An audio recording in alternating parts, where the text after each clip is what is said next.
ଏ ଲୁହ ଆରେ ଆସିବାର ଅଛି ତ ଏକୁଟିଆ ବଢ଼େଆ এই গহଳି ଭିତରେ ଲୋକଙ୍କ ସାମ୍ନାରେ ଆସି ମତେ ଉପହାସ କରନି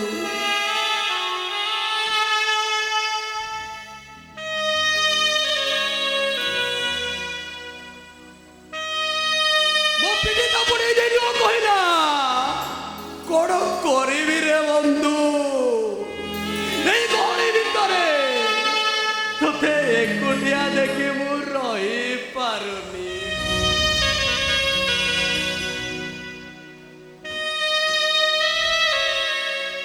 ମୁଁ ଠିକ ବୁଝିଗଲି ମୁଁ ଠିକ କହୁଛି ଏ ନିର୍ଜନତା ମରୁଭୂମିରେ ମୁଁ ଏକ ଦିଗହଜା ବାଟୋଇ ଏ ଲୁହ ତମେ ତ ମୋ ସାଙ୍ଗରେ ଅଛ এই ଅନ୍ଧାର ରାତିର ନିଷ୍ପଦ ଭିତରେ ତୁମେ ହିଁ ତ ମୋ ସାଙ୍ଗରେ ଅଛ ତୁମେ ହିଁ ତ ମୋର ପ୍ରକୃତ ବନ୍ଧୁ তুমি ঠিক কইছো জীবন মো বিচ্ছেদরে তুমি যে কেতে কষ্ট অনুভব করছো সে কথা মু আজ ঠিক অনুমান করছি মতে বিশ্বাস কর তোম বিচ্ছেদরে মু বি বঞ্চি পারু সেদিন ভাইଙ୍କ কথাକୁ সম্মান দেବାକୁ চাই ମୁଁ ତମକୁ ଟିକେ কোন ଏନସନ କହି ଦେଇ ଆଉ ଅହଂକାର ସେ ମିଛ ଅଭିନୟ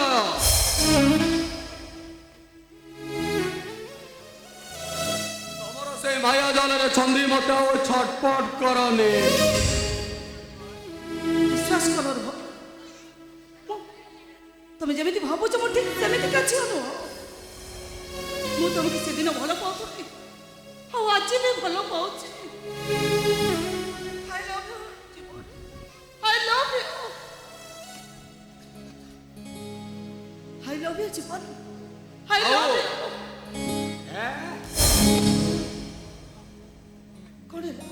ତମେ ଦିନ ମୋର ପ୍ରେମିକା ଥିଲ ସେ କଥା ମୁଁ ଭୁଲି ସାରିଛି ଏବେ ତ ମୋ ଭାଉଜ ହଉଛନ୍ତି ମା ସମାନ ଏକଥା କହିବାକୁ ତମକୁ ଟିକେ ଲାଜ ଲାଗୁନି ଲାଜ କାହିଁକି ଲାଗିବ ସେଦିନ ତମେ ମୋ ପ୍ରେମିକ ଥିଲ ତମକୁ ମୁଁ ଭଲ ପାଉଥିଲି ଆଉ ଆଜି ମଧ୍ୟ ମୁଁ ତମକୁ ଭଲ ପାଉଛି ବିଶ୍ୱାସ କର ମୋ ବାସ ରାତି ସରି ଯାଇଥିଲେ ବି ତମ ଭାଇଙ୍କ ସହିତ ମୋର କିଛି ବି ଶାରୀରିକ ସମ୍ପର୍କ ନାହିଁ ସେଠୁ আরে তোমার মঝিয়া ভাইর শঙ্কা সিন্দুর পিন্ধিতা স্ত্রী হইছ একথা কহিବାକୁ ତମକୁ ଟିକେ ଲାଜ ଲାଗୁନି ଯୋଉ ସ୍ତ୍ରୀ ସ୍ୱାମୀ ସହିତ ଦୈହିକ ସମ୍ପର୍କ ନ କରିକି ପର ପୁରୁଷ ସହିତ ସମ୍ପର୍କ ରଖେ ତାକୁ କଣ କୁହନ୍ତି ଜାଣିଛ ତାକୁ କୁହନ୍ତି ବେଶ୍ୟା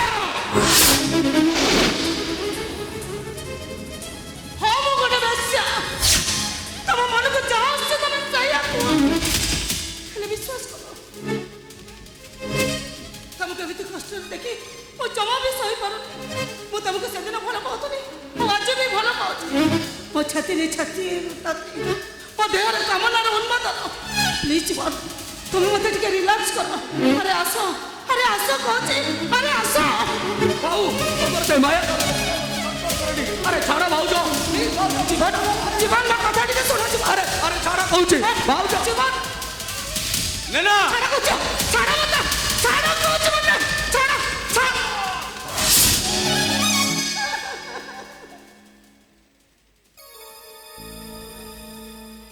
হারাম জাদা তু শেষরে মা সমান ভাউজ প্রতি এমনি ব্যবহার কলু ভাউজ বিশ্বাস করো সে মতে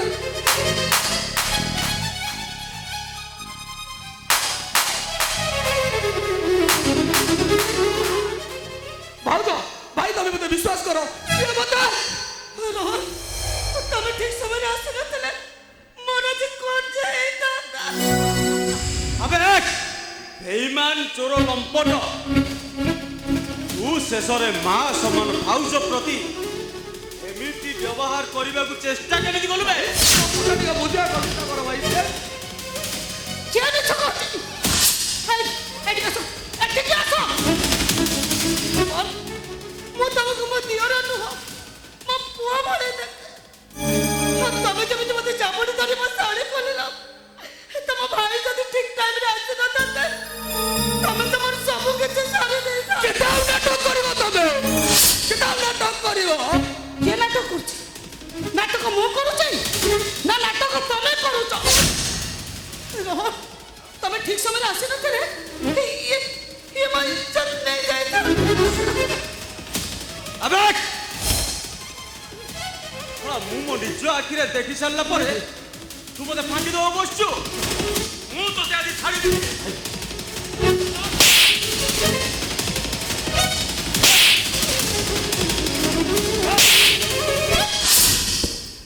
ରୋହନ କଣ ହେଇଛି? ତମେ ଜୀବନକୁ ଏମିତି ମାରୁଥିଲ କାହିଁକି? କୁହ ରୋହନ କଣ ହେଇଛି? ତମେ ଜୀବନକୁ ହାତ ଉଠେଇ ମାରୁଥିଲ କାହିଁକି? ସେ କଥା ମତେ ନ ପଚାରି ତମ ଗେହ୍ଲା ଦିଅରକୁ ପଚାର। ଜୀବନ କଣ ହେଇଛି? ରୋହନ ତମକୁ ଏମିତି ମାରୁଥିଲେ କାହିଁକି? କୁହ ଜୀବନ। ଆରେ ରୋହନ ତମକୁ ଏମିତି ମାରୁଥିଲେ କାହିଁକି? ସିଏ କଣ କହିବେ?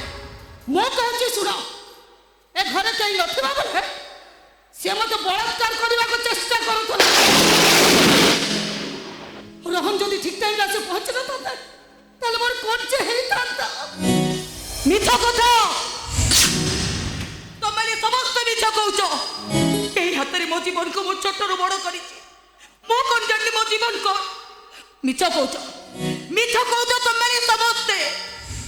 ତମରି ପାଇଁ ସେ ଆଜି ନଷ୍ଟ ହେଇଯାଇଛି।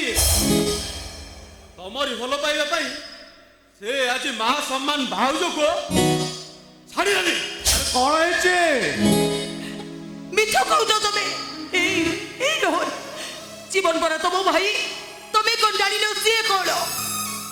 ମୁଁ କହୁଛି ତମେ ଯାହା କହୁଛ ସବୁ ମିଛ କହୁଛ। କଣ ହେଇଛି? ଭାଇ ଆଜି ପୁଣି ଏ ଘରେ କାହିଁକି ଏମିତି ହାତ ବସିଛି? ଭାଇ ତମେ ମତେ ଆଗ କୁହ, ମୁଁ ତମ ମଝିଆ ଭାଇର ସ୍ତ୍ରୀ ନା ତମ ସାନ ଭାଇ ସ୍ତ୍ରୀ? ହଉମା ଆଜି ପୁଣି ହଠାତ୍ ଏମିତି ପ୍ରଶ୍ନ କାହିଁ ପଚାରୁଛ? କାରଣଟା ଏଇଆ, ଏ ଘରେ କେହି ନଥିବା ବେଳେ ସେ ମତେ ବଳାତ୍କାର କରିବାକୁ ଚେଷ୍ଟା କରୁଥିଲା। ଏ ଭଗବାନ, ମତେ ଜୀବନରୁ ମାରିଦେବାକୁ ଧମକ ଦଉଥିଲା। ଏ ଭଗବାନ, ଏ କେମିତିକା ମାୟାଜାଲ?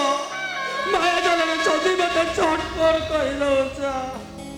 ଜୀବନ, ଆରେ ମଝିଆ ଭାଉଜ ଯାହା କହୁଛନ୍ତି ସେ କଥା କଣ ସତ?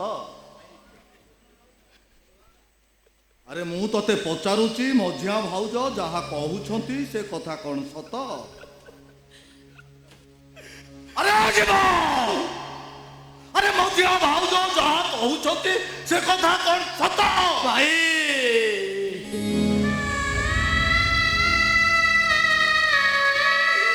ଗାଁ ଦାଣ୍ଡରେ କେବେ ଭାଲୁ ନାଚ ଦେଖିଛ? ଭାଲୁ ନଚାଳି ଭାଲୁର ନାକେରେ ଗୋଟେ ରିଙ୍ଗ ବାନ୍ଧିଥାଏ। ଭାଲୁ ନଚାଳି ଯେମିତି ଇଶାରା କରୁଥାଏ, ବିଚାରା ଭାଲୁଟା ଇଚ୍ଛା ନେଇଥାଇ ମଧ୍ୟ ମୁଣ୍ଡ ହଲଉଥାଏ। ଭାଲୁ ନଚାଳି ଭାଲୁକୁ ପଚାରେ, ଏ ବାବୁ ଏଥର ପରୀକ୍ଷାରେ ପାସ୍ କରିବ? ଭାଲୁ ମୁଣ୍ଡ ହଲେଇ ହଁ କହେ। ଭାଲୁ ନଚାଳି ଭାଲୁକୁ ପଚାରେ,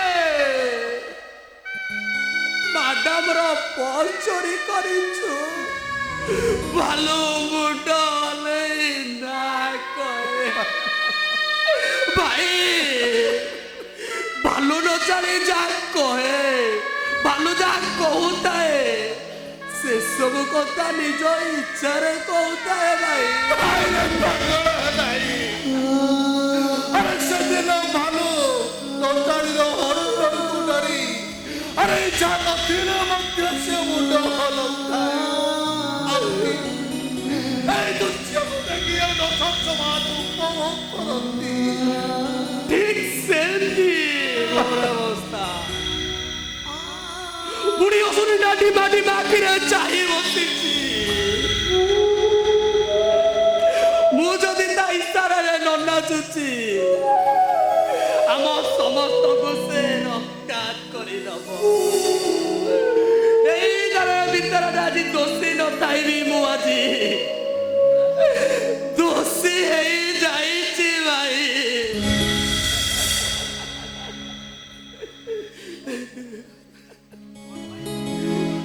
ତମେ କଣ ଭାବୁଛ? ଏମିତି କଥା କହି ମୋ ମନକୁ ବୁଝେଇ ଦେବ